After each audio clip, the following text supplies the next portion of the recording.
Hello, ഹെഡ്മിയിലോടുന്ന YouTube ചാനലിലേക്ക് എല്ലാവർക്കും സ്വാഗതം. ഞാൻ നിങ്ങളുടെ സ്വന്തം ബെൻസി. എല്ലാവർക്കും സുഖമല്ലേ?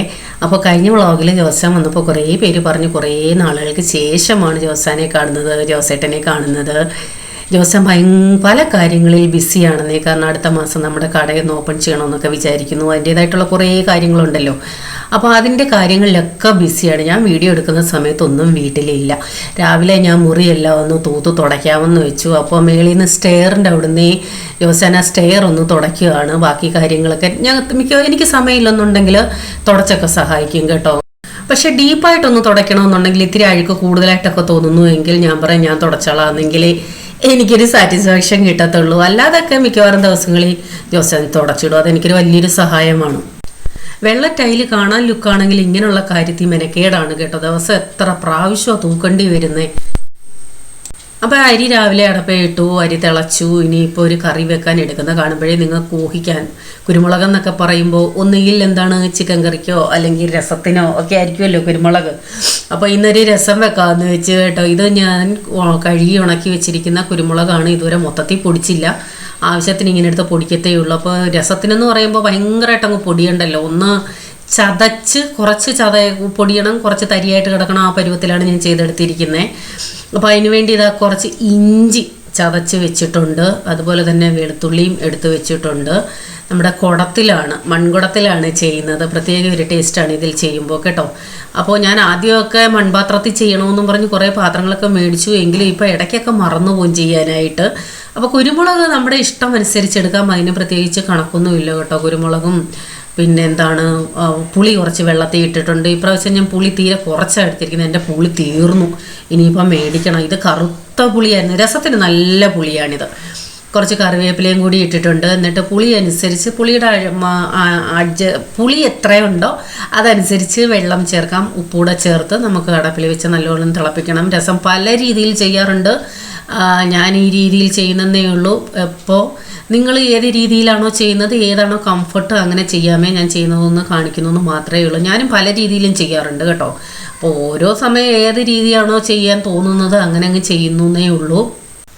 ഞാൻ കഴിഞ്ഞ പ്രാവശ്യം ലുലു പോയപ്പോൾ നമ്മുടെ കുറേ സബ്സ്ക്രൈബേഴ്സിനെ കണ്ട് വീഡിയോ ഇട്ടില്ലായിരുന്നു. അതിനകത്ത് ലാസ്റ്റിൽ രാജശേഖരൻ ചേട്ടനെയും കലച്ചേച്ചിയും കാണിച്ചില്ലായിരുന്നു. അപ്പോൾ അന്ന് ആ വീഡിയോ ഇട്ട ശേഷം ഫോൺ ചെയ്തിട്ടുണ്ടായിരുന്നു. വീഡിയോ ഒത്തിരി ഇഷ്ടപ്പെട്ടു, റിലേറ്റീവ്സിനൊക്കെ അയച്ചു കൊടുത്തു എന്നൊക്കെ പറഞ്ഞു. അപ്പോൾ സംസാരത്തിൻ്റെ കൂട്ടത്തിൽ കലച്ചേച്ചി പറഞ്ഞതാണ് രസവട. വീട്ടിൽ ഗസ്റ്റ് ഉണ്ട്, അന്നേരം രസവട ഉണ്ടാക്കണമെന്നൊക്കെ പറഞ്ഞു. ഞാൻ അന്നേരം ചോദിച്ചു രസവട എന്താ സംഭവം? ഞാൻ ഇതുവരെ കഴിച്ചിട്ടില്ലാത്തൊരു സംഭവമാണ്, അധികം കേട്ടിട്ടുമില്ല. ദഹിവടയൊക്കെ കേട്ടിട്ടുണ്ട്, കഴിച്ചിട്ടുണ്ട്. നോർത്തിലെ പ്രധാന ഒരു വിഭവം തന്നെയാണല്ലോ ദഹിവട. അല്ലാതെ രസവട ഞാൻ കഴിച്ചിട്ടില്ല കേട്ടോ. അപ്പോൾ ചോദിച്ചപ്പം സംഭവം നമ്മുടെ സാധാരണ പരിപ്പ് വട രസത്തിലിട്ട് വെക്കുന്നു, അത്രയേ ഉള്ളൂ. വേറെ ഒരു വ്യത്യാസവും ഇല്ല. നമ്മുടെ നോർമൽ സാമ്പാർ. കലചേച്ചി പറഞ്ഞു ബെൻസി ഉണ്ടാക്കുന്ന സാമ്പാറല്ല രസം. ബെൻസി ഉണ്ടാക്കുന്ന രസമില്ലേ, സെയിം റെസിപ്പിയാണ്. ആ രസം ഉണ്ടാക്കിയിട്ട് തലേന്ന് രാത്രിയിൽ വട ഉണ്ടാക്കിയിട്ട് രസത്തിലിട്ട് വെച്ചേക്കണം. പിറ്റേന്ന് രാവിലെ ബ്രേക്ക്ഫാസ്റ്റിനൊപ്പം ഇഡലിയോ ദോശയോ എന്തെങ്കിലും ഉണ്ടെങ്കിൽ സൈഡ് ഡിഷായിട്ട് രസവടയും കൂട്ടി കഴിക്കാറുണ്ടെന്ന്. അതായത് നമ്മൾ ഹോട്ടലിലൊക്കെ ചെല്ലുമ്പോൾ ഇഡലിയോ ദോശയൊക്കെ ഓർഡർ ചെയ്താൽ ഉഴുന്നുവട കിട്ടത്തില്ലേ, അതേപോലെ ഒരു സംഭവം. അപ്പോൾ എൻ്റെ അടുത്ത് പറഞ്ഞു ഒന്ന് ട്രൈ ചെയ്യണേ, എന്നിട്ട് റെസിപ്പി മറ്റുള്ളവർക്കും ഷെയർ ചെയ്യണേന്ന് ഞാൻ പറഞ്ഞു. തീർച്ചയായിട്ടും ചെയ്യാം. ഞാൻ ഇതുവരെ കഴിച്ചിട്ട് പോലും ഇല്ല കേട്ടോ. അപ്പോൾ അത് നിങ്ങൾ എന്നെപ്പോലെ ആരെങ്കിലും കഴിച്ചിട്ടില്ലാത്തവരുണ്ടെങ്കിൽ ഒന്ന് കമൻറ്റ് ഇടണേ. അതുപോലെ കഴിച്ചിട്ടുള്ളവർ വീട്ടിൽ ഉണ്ടാക്കുന്നവരുണ്ടെങ്കിലും കമൻറ്റ് ഇടണം. അപ്പോൾ രസമൊക്കെ അടപ്പയിൽ വെച്ചു. അത് അവിടെ കിടന്ന് നന്നായിട്ട് ആ ചൂടത്ത് തിളച്ച് വന്നോളും. അതിന് ശേഷം എന്താണ് ഞാൻ കുറച്ച് ക്യാരറ്റും ക്യാബേജും ഇട്ടിട്ട് തോരൻ വെക്കാൻ പോവുകയാണേ. ക്യാരറ്റ് എന്തിൻ്റെ കൂടി നമുക്ക് വേണമെങ്കിലും തോരൻ വെക്കാം. അതുപോലെ മെഴുക്ക് പുരട്ടാൻ ക്യാരറ്റും കോവയ്ക്കയും കൂടി ഇട്ട മെഴുക്ക് പുരട്ടി നല്ല സൂപ്പറാണ് കേട്ടോ. ക്യാരറ്റ് മാത്രം ഇട്ട് ഞാൻ മെഴുക്ക് പുരട്ടി, എനിക്ക് ഭയങ്കര ഇഷ്ടമാണ് അതൊക്കെ അങ്ങനെയൊക്കെ കഴിക്കാൻ. അപ്പോൾ ഞാൻ പിന്നീടാണ് ഓർത്തത് അയ്യോ മറ്റേ ചോപ്പർ എടുത്താൽ മതിയായിരുന്നല്ലോ, അതൊരു ഡെമോയും ആവുമായിരുന്നു. അന്നേരം ഓർത്തില്ലെന്നേ. നമ്മൾ ഡെയിലി യൂസ് ചെയ്തുകൊണ്ടിരിക്കുന്ന ഇതല്ലേ, പെട്ടെന്ന് അങ്ങോട്ട് ഓർമ്മ വന്നില്ല. അപ്പോൾ ആരും പിണക്കരുത്. എൻ്റെ അടുത്ത് കുറേ പേര് ചോദിച്ചിട്ടുണ്ടായിരുന്നു അന്ന് ഞാൻ ചോപ്പർ കാണിച്ചപ്പോൾ അതിൻ്റെ ഡെമോ കാണിക്കണേ, ബെൻസി മേടിക്കണമെന്ന് താല്പര്യമുണ്ട്. കാരണം കുറേ ഓപ്ഷൻസ് അധികം ഉണ്ടായിരുന്നല്ലോ. അപ്പോൾ അത് കാണിക്കാം. അപ്പോൾ പച്ചമുളകും ക്യാരറ്റും എല്ലാം കൂടി ഇട്ടാണ് ഞാൻ ചോപ്പ് ചെയ്തെടുത്തത്. അതിനുശേഷം ക്യാബേജും സവാളയും കൂടെ ചോപ്പ് ചെയ്തെടുത്തു. എളുപ്പമാണ്. ഈ ചോപ്പർ ഒത്തിരി പേരുടെ കയ്യിലുണ്ട് കേട്ടോ. അപ്പോൾ അടുക്കളയിലോട്ട് ജോസാൻ വന്നപ്പോൾ എൻ്റെ അടുത്ത് ചോദിച്ചു എന്തെങ്കിലും സഹായം വേണോ? ഞാൻ പറഞ്ഞൊരു കാര്യം ചെയ്യും, ജോലിയൊന്നും ഇല്ലെന്നുണ്ടെങ്കിൽ ഒരു കാര്യം ചെയ്യുക, എനിക്ക് ഇത്തിരി തേങ്ങ തിരുമ്മി തന്നു. കാരണം ഇപ്പം കുറേ നാളായിട്ട് അങ്ങനെ ഒന്നും എനിക്ക് കിട്ടാറില്ല ദിവസേന. രാവിലെ പോയാൽ ഉച്ചയ്ക്ക് കഴിക്കുന്ന സമയമാവും വരുമ്പോൾ പലപ്പോഴും പുറത്താണ്, വീട്ടിൽ ഇല്ലയെന്ന് തന്നെ പറയുന്നതാവും ശരി. പക്ഷേ വന്ന സമയത്ത് സ്ഥിരം നമ്മുടെ അടുക്കളയിലെ പാചകത്തെ കയറി ഇരിക്കുക. അന്നോരോരുത്തർ ചോദിക്കുമായിരുന്നു വേറെ പണിയൊന്നുമില്ലേ, എപ്പോഴും ഇങ്ങനെ അടുക്കളയിൽ ഇരിക്കുകയാണോ. എനിക്ക് പക്ഷേ ഇഷ്ടമാണ് കേട്ടോ ഇങ്ങനെ അടുക്കളയിൽ വന്നിരുന്നൊക്കെ ചേർത്താനോ ഒക്കെ പറയുന്നത്. പക്ഷേ ഇപ്പോൾ കുറേ നാളായിട്ട് അത് പറ്റുന്നില്ല. എനിക്കൊന്ന് നാട്ടിൽ വന്നപ്പോഴേ മൊത്തത്തിൽ അങ്ങ് ഒരു ചേഞ്ചായെന്ന് തോന്നുന്നു. അപ്പോൾ തോരൻ വെക്കാനായിട്ട് ക്യാബേജ് തോരനിൽ ഞാൻ എപ്പോഴും ഇത്തിരി വെളുത്തുള്ളിയും ഇഞ്ചിയും അരിഞ്ഞിടാറുണ്ട്. എനിക്ക് തോന്നുന്നു അതിൻ്റെ ലോജിക്ക് എന്ന് പറയുന്നത് ക്യാബേജിനൊരു സ്മെല്ലുണ്ടല്ലോ വെന്ത് കഴിയുമ്പോൾ, പച്ചക്കരിയുമ്പോഴും ഒരു സ്മെല്ലുണ്ട്. അതിഷ്ടമുള്ളവരുണ്ട്, ഇഷ്ടമല്ലാത്തവരുണ്ട്. പക്ഷേ ടിഫിനൊക്കെ കൊണ്ടുപോകും കാബേജ് തോരനാണെങ്കിലേ തുറക്കുമ്പോൾ ഒരു വല്ലാത്ത സ്മെല്ല് വരും. അപ്പോൾ അത് അവോയ്ഡ് ചെയ്യാൻ വേണ്ടി കൂടിയാണെന്ന് തോന്നുന്നു ഇഞ്ചിയും വെളുത്തുള്ളിയൊക്കെ ചേർക്കുന്നത് കേട്ടോ. അന്നേരം ആ മണമേ അറിയത്തില്ല, നല്ല തോരൻ്റെ മണമാണ് അന്നേരം. പിന്നെ ക്യാബേജ് കഴിച്ചാൽ ചിലർക്ക് ഗ്യാസ് സംബന്ധമായിട്ടുള്ള പ്രശ്നങ്ങൾ വരും. അത് അവോയ്ഡ് ചെയ്യാനും വെളുത്തുള്ളി ഇഞ്ചി നല്ലതാണല്ലോ. അപ്പോൾ ചിലപ്പോഴൊക്കെ ഞാൻ മറന്നു പോകും. അപ്പോൾ ആദ്യം എണ്ണ ഒന്നും ഒഴിക്കാതെ തന്നെ ഒന്ന് വഴറ്റിയെടുക്കുകയാണ്. അതായത് കാബേജിൻ്റെ വെള്ളം കളയാൻ വേണ്ടിയാണ് ഇങ്ങനെ ചെയ്യുന്നത്. ചിലപ്പോഴൊക്കെ ഞാൻ ഇങ്ങനെയൊന്നും ചെയ്യാറില്ല കേട്ടോ. ഡയറക്റ്റ് മസാല ഇട്ട് ഇളക്കിയൊക്കെ അങ്ങ് വെക്കും. ഞാൻ പറഞ്ഞില്ലേ പലപ്പോഴും പല മൂടാണ്, സമയം അനുസരിച്ച് ആ രീതി ചെയ്യും, സമയമില്ലാത്തപ്പോൾ ആ രീതി ചെയ്യും. അങ്ങനെയാണ്. കറിവേപ്പില കുനുകുനാന്ന് അരിഞ്ഞിട്ടിട്ടുണ്ട്. ഇപ്പം ജോസാൻ്റെ ഇപ്പം നിങ്ങൾ ചിന്തിക്കും ഇന്നത്തെ വ്ളോഗ് മൊത്തം ജോസാനാണല്ലോ എന്ന്. അപ്പോൾ ജോസാൻ്റെ പാത്രത്തിൻ്റെ സൈഡിൽ ഇപ്പോൾ ഒറ്റ ഒരു കറിവേപ്പിലയില്ല. മീൻ കറി വെക്കുന്ന ദിവസമൊക്കെ മാത്രമേ ഉള്ളൂ. മീൻ കറിക്ക് ഞാൻ കറിവേപ്പില അങ്ങനെ അരിഞ്ഞിടാറില്ല കേട്ടോ. അത് ഇച്ചിരി നല്ല വലിപ്പത്തിൽ കണ്ണു തള്ളി കിടക്കണം. അപ്പോൾ എൻ്റെ രസം സ്ഥിരമായിട്ട് കാണുന്നവർക്കൊക്കെ അറിയാം, ഞാൻ ആദ്യം ഇഞ്ചിയൊക്കെ ഇങ്ങനെ ഇട്ട ശേഷം നല്ലപോലെ തിളച്ച ശേഷം അതിനെ ഒന്ന് അരിച്ചെടുക്കും. അതിന് ശേഷമാണ് ബാക്കി പ്രോസസ്സിങ് ചെയ്യുന്നത്. നല്ലപോലെ തിളച്ചു, ഞാനൊന്ന് അരിച്ച് മാറ്റിയിട്ടുണ്ട്. ആ സമയം കൊണ്ട് ഇവിടെ നല്ലതായിട്ട് വയണ്ടു. അതിനകത്തേക്ക് കുറച്ച് വെളിച്ചെണ്ണയും കൂടി ഒഴിച്ച് നല്ലതുപോലെ ഒന്ന് ഇളക്കി യോജിപ്പിക്കാം. പിന്നെ അരപ്പിനായിട്ട് ഞാൻ വേറെ ഒന്നും എടുത്തിട്ടില്ല. തേങ്ങയും കുറച്ച് മഞ്ഞപ്പൊടിയും മാത്രമേ ഉള്ളൂ. കാരണം ഇഞ്ചിയും വെളുത്തുള്ളിയും കറിവേപ്പിലയും പച്ചമുളകും എല്ലാം നമ്മൾ ഓൾറെഡി ഇട്ടിട്ടുണ്ടല്ലോ. അപ്പോൾ ഇത് ഇട്ട് ആവശ്യത്തിന് ഉപ്പ് വേണമെങ്കിൽ ഇപ്പം ചേർക്കാം, ലാസ്റ്റിൽ വേണമെങ്കിൽ ചേർക്കാം. അതൊക്കെ നമ്മുടെ ഇഷ്ടം. ഒന്ന് നല്ലതുപോലെ ഇളക്കി തട്ടിപ്പൊത്തി വെച്ച് ആവിയിലൊന്ന് വേവിച്ചെടുത്താൽ മാത്രം മതി. തോരനൊക്കെ എനിക്ക് എന്താ പറയുന്നത് മിനിറ്റുകൾക്കുള്ളിലാവുന്നതാണ്. പിന്നെ ഇവിടെ നിന്ന് വെച്ചാൽ തോരൻ ഒത്തിരി അങ്ങ് വേവുകയും വേണ്ട, പലർക്കും പല ഇഷ്ടമാണല്ലോ. ചിലപ്പോൾ കാബേജ് മാത്രമായിട്ട് തോരൻ വെക്കുമ്പോൾ കാബേജ് സവാള എല്ലാം കൂടെ അരിഞ്ഞ് വെച്ചിട്ട് തേങ്ങ ഇട്ടൊക്കെ ഞെരടി ഇങ്ങനെ കുറേ നേരം വെച്ചിരിക്കും. അതിന് ശേഷമായിരിക്കും തോരൻ വെക്കുന്നത്. അപ്പോൾ അതിൽ നിന്ന് കുറച്ചെടുത്തൊരു സലാഡ് പോലെ പച്ചക്ക് ഞാൻ കഴിക്കാറുണ്ട്. എനിക്ക് ഭയങ്കര ഇഷ്ടമാണത്. അപ്പോൾ നിങ്ങൾക്ക് ആർക്കൊക്കെ അത് ഇഷ്ടമാണെന്ന് പറയണേ. അപ്പോൾ രസത്തിന് വേണ്ടി കടുക് താളിക്കാനായിട്ട് രസത്തിനൊക്കെ വെളിച്ചെണ്ണ ഒഴിക്കുന്നതാണ് നല്ലത്. ഒരു നാടൻ ടേസ്റ്റ് കിട്ടും. കടുകിട്ട് പൊട്ടിച്ചു, കുറച്ച് കൊച്ചുള്ളി വെളുത്തുള്ളി അതൊക്കെ നമ്മുടെ കയ്യിലുള്ളതനുസരിച്ച് നിർലോഭം വാരിയിടാം.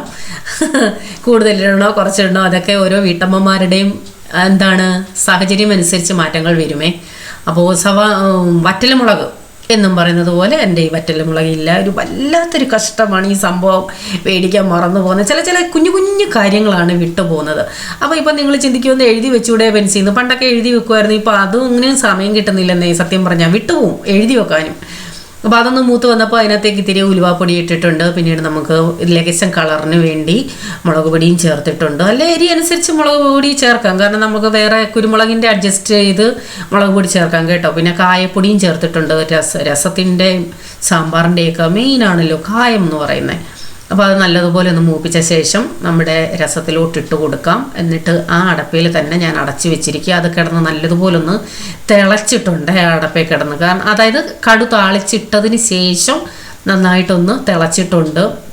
ചിലരിപ്പം വീട്ടിൽ അമ്മ ഇങ്ങനെയാണ് രസം വെക്കുന്നത്. പുളിവെള്ളത്തിൽ ആദ്യം തന്നെ ഇത് നല്ലതുപോലെ വറുത്തിട്ടിട്ട്, അതായത് കടു താളിച്ചിട്ടിട്ട് തിളപ്പിച്ചെടുക്കും. അങ്ങനെയും ചെയ്യുന്നവരുണ്ട്. അപ്പോൾ എൻ്റെ അടുത്ത് ചിലപ്പോഴൊക്കെ വ്ളോഗ് കണ്ടിട്ട് ചിലർ വാട്സപ്പിൽ മെസ്സേജ് ഇട്ട് വയ്ക്കും, ബെൻസി ക്ലീനിങ് ഒന്നും എന്താ കാണിക്കാത്ത, ബെൻസി ഓൺലി കുക്കിംഗ് മാത്രമേ ഉള്ളൂ, തൂക്കുന്നതും തുടയ്ക്കുന്നതും പാത്രം കഴുകുന്നതും ഒക്കെ ഒന്നും കാണിക്കുന്നില്ലല്ലോ. അപ്പോൾ ഞാൻ ചിന്തിക്കുന്നത് എന്താണ്, ഇതൊക്കെ ഡെയിലി നമ്മുടെ എല്ലാ വീടുകളിലും ഉള്ളതാണല്ലോ. അപ്പോൾ ചിന്തിക്കുമെങ്കിൽ എല്ലാ വീട്ടിലും ലഞ്ച് ഉണ്ടാക്കുന്നില്ലേ, അതിനെന്തോ പ്രത്യേകതയാണ്. ലഞ്ച് എന്ന് പറയുന്നത് എന്താണ്, ഞാൻ ഈ തട്ടിക്കൂട്ടുന്നത് സാധാരണ വീട്ടമ്മമാർക്ക്, കാരണം കുറേ പേരുണ്ട്, കുറേ വീട്ടമ്മമാരുണ്ട് എൻ്റെ തട്ടിക്കൂട്ട് ഇഷ്ടപ്പെടുന്നതും അതേ കോമ്പിനേഷൻ ചെയ്യുന്നവരും. ഇപ്പോൾ ഒത്തിരി പേര് പറയുന്നുണ്ട് വെൻസ് ഇതാണ് ഞങ്ങൾക്ക് വേണ്ടത്, വലിയ ഹൈഫൈ ചിക്കൻ മട്ടൻ ബീഫ് ഇതൊന്നും ഞങ്ങൾക്ക് വേണ്ട, ഉള്ളതും കൊണ്ട് എന്താണോ ചെയ്യുന്നത് അത് ചെയ്യാനാണ് ഞങ്ങൾക്ക് ഇഷ്ടം. അപ്പോൾ അതുകൊണ്ടാണ് ഞാൻ അതിന് പ്രാധാന്യം കൊടുത്തുകൊണ്ട് ചെയ്യുന്നത് കേട്ടോ. അപ്പോൾ പാത്രം കഴുകൽ, തൂപ്പ്, തുടപ്പ് ഇതിനൊക്കെ ഇടയ്ക്ക് കുറേ പണികൾ വരും. തുണി മടക്ക്, ഡൈനിങ് ടേബിൾ തുടപ്പ്, ഇങ്ങനെയൊക്കെയുള്ള കാര്യങ്ങൾ പലതും ഉണ്ട്. അത് ഡെയിലി എല്ലാ വീട്ടമ്മമാരും എന്നും ചെയ്യുന്നതാണ്, ചെയ്യാതിരിക്കാൻ പറ്റുന്ന കാര്യമേ അല്ല അതൊന്നും, മുറ്റം തൂപ്പും ഇങ്ങനെയുള്ള കാര്യങ്ങൾ. അപ്പം ഞാൻ മെയിനായിട്ടുള്ളത് കാണിക്കുന്നതേ ഉള്ളൂ കേട്ടോ, കാണിക്കുന്നു എന്നേ ഉള്ളൂ കേട്ടോ. പാത്രം കഴുകലൊക്കെ ഇടയ്ക്കിടയ്ക്ക് ഇഷ്ടംപോലെ വരും. ഞാനെല്ലാം കൂട്ടിയിട്ട് കഴുകാറുമില്ല, ഞാൻ നേരത്തെ പറഞ്ഞിട്ടുണ്ടല്ലോ. അപ്പോഴപ്പോഴുള്ളത് ഞാൻ അപ്പോഴപ്പോഴേ കഴുകി വെക്കും. അതുകൊണ്ടാണ് കുറച്ചേ കാണത്തുള്ളൂ ലാസ്റ്റ് ആകുമ്പോൾ. കൂട്ടിയിട്ടാൽ ഭയങ്കര മെനക്കേടാണ്, നടുവൊടിയും. ബോംബെ വെച്ച് സ്ഥിരം വെള്ളം തിളപ്പിക്കുമ്പോൾ അതിനകത്ത് ഞാൻ തിളപ്പിക്കാൻ ഇട്ടിരുന്നത് പുതിനയാണ്. പുതിന നമ്മുടെ ശരീരത്തിന് ഏറ്റവും നല്ലതാണ്, അനേകം രോഗങ്ങളെ ചെറുക്കാൻ. അലർജിയുള്ളവർ, തുമ്മലും അലർജി ഒക്കെ ഉള്ളവർ ഡെയിലി പുതിന ഇട്ട് തിളപ്പിച്ച വെള്ളം കുടിച്ചാൽ മതി. ഞാൻ ഇങ്ങനെയാണ് തിളപ്പിക്കുന്നത്, തണ്ടോടുകൂടി അങ്ങ് ഇടും കേട്ടോ. എല്ലാ പ്രാവശ്യവും മേടിച്ചുകൊണ്ട് വരുമ്പോൾ അതിൽ നിന്ന് നല്ല തണ്ടെടുത്ത് ഞാൻ നടും. ചിലത് നല്ലപോലെ പൊട്ടിക്കിളിച്ച് വരും, പിന്നെ അങ്ങ് പോകും. ഇപ്പോഴും നട്ടിട്ടുണ്ട്, കിട്ടുന്നത് വരെ ഞാൻ നട്ടുകൊണ്ടിരിക്കും. തൈര് ഞാൻ കുറച്ച് നാൾ മുമ്പ് വരെയും പല വ്ളോഗിലും ഇത് കാണിക്കുമായിരുന്നു. ഇപ്പോൾ കുറേ നാളായിട്ട് കാണിക്കുന്നില്ല. എങ്കിലും ഇത് കണ്ടപ്പോൾ വീണ്ടും ഒന്ന് കാണിക്കാൻ ഭയങ്കര ഒരാഗ്രഹം. നല്ല കട്ട, എന്താണ്, അലുവാ കഷ്ണം പോലെ കട്ട് ചെയ്തെടുക്കാൻ പറ്റുന്ന രീതിയിലുള്ള കട്ട തൈരാണിത്.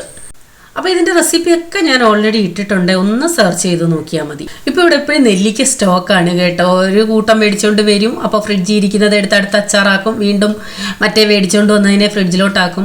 അപ്പോൾ ഇത് നല്ലെണ്ണയിൽ ഇട്ട നെല്ലിക്ക അച്ചാറാണ്. സാധാ അച്ചാർ ഇടുന്ന കണക്ക് നല്ല രീതിയിൽ വെളുത്തുള്ളിയും ഇഞ്ചിയും കറിവേപ്പിലയൊക്കെ വിതറിയിട്ട് ഉണ്ടാക്കിയ, നല്ലെണ്ണയിൽ ഉണ്ടാക്കിയ നെല്ലിക്ക അച്ചാർ. അപ്പോൾ അത് കാണുമ്പോഴേ നിങ്ങൾക്കറിയാം എന്തോ ഒരു ടേസ്റ്റി ആയിരിക്കുമെന്ന്. നല്ല സൂപ്പർ സംഭവമാണ് കേട്ടോ. ഞാൻ ഈ അച്ചാറൊക്കെ ഇടുമ്പോൾ പൊതുവേ ഭയങ്കരമായിട്ട് ഉപ്പ് ചേർക്കാറില്ല. നമ്മളിപ്പോൾ കടകളിൽ നിന്നൊക്കെ മേടിക്കുവാണെങ്കിൽ നിങ്ങൾക്കറിയാം, ഇത് ഈ കേടാകാതിരിക്കാനാണ് അന്യായമായിട്ട് ഉപ്പ് വാരി ഇടുന്നതും അതുപോലെ തന്നെ എണ്ണ മുകളിൽ ഭയങ്കരമായിട്ട് ഒഴിക്കുന്നതും. അത് കേടാവാതിരിക്കാൻ വേണ്ടിയാണ്. നമ്മൾ വീടുകളിൽ ചെയ്യുമ്പോൾ അങ്ങനെയൊന്നും ചെയ്യാൻ പറ്റില്ലല്ലോ. അപ്പോൾ ഞാൻ പറഞ്ഞല്ലോ, എൻ്റെ ചേച്ചി ബിജീസ് കിച്ചൺ ബോംബെയിൽ അച്ചാർ ബിസിനസ്സുണ്ട്, അവൾ ചെയ്ത് കൊടുക്കുന്നുണ്ട്. അവളും പറയും, അടിയടി നമ്മൾ വീട്ടിൽ ഇടുന്ന രീതിയിലല്ലേ ചെയ്തു കൊടുക്കാൻ പറ്റും, അല്ലാതെ ബിസിനസ് പർപ്പസിനെന്നുള്ള രീതിയിൽ ചെയ്തു കൊടുക്കാൻ പറ്റില്ലല്ലോ. അപ്പോൾ അതുകൊണ്ട് തന്നെ അവളുടെ അച്ചാർ കുപ്പി തുറക്കുമ്പോൾ തന്നെ അത് യൂസ് ചെയ്യുന്നവരും പറയാറുണ്ട്, നമ്മുടെ വീട്ടിലിട്ട അതേ മണവും അതേ ടേസ്റ്റുമാണെന്ന്. അതേ രീതിയിലാണ്, ഭയങ്കരമായിട്ട് ലിക്വിഡ് ആക്കാത്ത നല്ല ഡ്രൈ ആയിട്ടൊക്കെയാണ് അവളിട്ട് കൊടുക്കുന്നത്. അപ്പോൾ ഞങ്ങൾ ദിവസം 2-3 പ്രാവശ്യം ഫോണിൽ കൂടെ ഓരോ കാര്യങ്ങൾ സംസാരിക്കാറുണ്ടേ. അപ്പോൾ അവൾ പറഞ്ഞ ചില കസ്റ്റമേഴ്സ് ഉണ്ട്, അവർ പറയും നല്ലെണ്ണയിൽ ചെയ്ത് കൊടുക്കണേ, അതിൻ്റെ എക്സ്ട്രാ റേറ്റ് എന്ന് വെച്ചാൽ അത് തരാം, നല്ലെണ്ണയിൽ തന്നെ ചെയ്ത് കൊടുക്കണേ. അപ്പോൾ അങ്ങനെ പറയുന്നവർക്ക് അവൾ നല്ലെണ്ണയിൽ തന്നെ ചെയ്ത് കൊടുക്കുന്നത്. അപ്പോൾ ലാസ്റ്റിൽ മുകളിൽ കുറച്ച് നല്ലെണ്ണ ചൂടാക്കി ഒഴിച്ചിട്ടുണ്ട്. കാരണം ഇത് ഏകദേശം ഒരു 3 കിലോയോളം ഉണ്ട്, 3-3.5 കിലോയോളം ഉണ്ട്. അപ്പോൾ ഇതൊരു 2-2.5 കിലോയോളം ഉണ്ട്. പിന്നെ മറ്റേ വേറെ ഒരു കുപ്പിയിലും ആക്കിയിട്ടുണ്ട്, അത്1 കിലോ ഉണ്ട്. ഇത് കണ്ടിട്ട് നിങ്ങൾ ചിന്തിക്കുന്നുണ്ടായിരിക്കും, ദൈവമേ മനുഷ്യന്മാരിങ്ങനെ ഉണ്ടോയെന്ന്. ഇവിടെ ഞങ്ങൾ ഇങ്ങനെയൊക്കെയാണ് കേട്ടോ, സാധാരണ മനുഷ്യരാണ്. വീഡിയോയ്ക്ക് വേണ്ടി സെപ്പറേറ്റ് ഒന്നും ചെയ്യാറില്ല. എന്താണോ ഞങ്ങൾ അത് ഒറിജിനലായിട്ട് നിങ്ങളുടെ മുമ്പിൽ വരുന്നു. അതുകൊണ്ടാണ് നിങ്ങളിൽ പലരും ഞങ്ങളെ ഇഷ്ടപ്പെടുന്നതും. അതുകൊണ്ടാണ് ഞാൻ ഈ വീഡിയോ ഇടുന്നതും. അല്ലെന്നുണ്ടെങ്കിൽ എനിക്കിത് ഇടേണ്ട ആവശ്യമില്ലല്ലോ. അപ്പോൾ ജോസാൻ ഇങ്ങനെയൊക്കെയാണ് കേട്ടോ. അത് മീൻചട്ടി ഞാനാണ് ഇങ്ങനെ കഴിക്കുന്നത്. മീൻചട്ടിയിൽ ജോസാൻ അങ്ങനെ അധികം കഴിക്കുന്നത് ഞാൻ കണ്ടിട്ടില്ല. ഇത് നെല്ലിക്ക ഇപ്പം കോരിയ പച്ച ഉരുളിയാണ്. അതിനകത്ത് ചോറിട്ടിട്ട് രസം വേണ്ടാന്ന് പറഞ്ഞു, അതിനകത്ത് തോരൻ ഇട്ടിട്ടുണ്ട്, എക്സ്ട്രാ ആയിട്ട് മുട്ട പൊരിച്ച് കൊടുത്തിട്ടുണ്ട്. അപ്പോൾ അത് കൂട്ടി കഴിക്കുകയാണ്. നല്ല ടേസ്റ്റ് ആണെന്നൊക്കെ പറയുന്നുണ്ട്, എനിക്കറിയില്ല. നെല്ലിക്ക പാത്രത്തിൽ ഞാൻ ഇങ്ങനെ ഇട്ട് കഴിച്ചിട്ടില്ല, മാങ്ങാ പാത്രത്തിലൊക്കെ ഇട്ട് കഴിച്ചിട്ടുണ്ട്. ഞങ്ങളുടെ സ്ഥിരം വ്ളോഗ് കാണുന്നവർക്കറിയാം, വല്ലപ്പോഴും ഗസ്റ്റൊക്കെ വരുമ്പോൾ മാത്രമേ ഞങ്ങൾ ഡൈനിങ് ടേബിളിൽ ഇരുന്ന് കഴിക്കാറുള്ളൂ. ഇതൊക്കെയാണ് ഞങ്ങളുടെ വിശേഷങ്ങൾ കേട്ടോ. എന്തൊക്കെയാണ് ഇന്നത്തെ വ്ളോഗ്, നിങ്ങൾക്ക് എത്രത്തോളം ഇഷ്ടപ്പെട്ടു എന്ന് അറിയില്ല. ഒരു കുഞ്ഞി വ്ളോഗായിരുന്നു, ഒരു ഈസി ലഞ്ച്, അത്രയേ ഉള്ളൂ. അപ്പോൾ വീണ്ടും പുതിയ വീഡിയോയുമായിട്ട് വരാൻ. എന്തുണ്ടെങ്കിലും കമൻറ്റ് ഇടാൻ മറക്കരുത്. Bye, God bless U.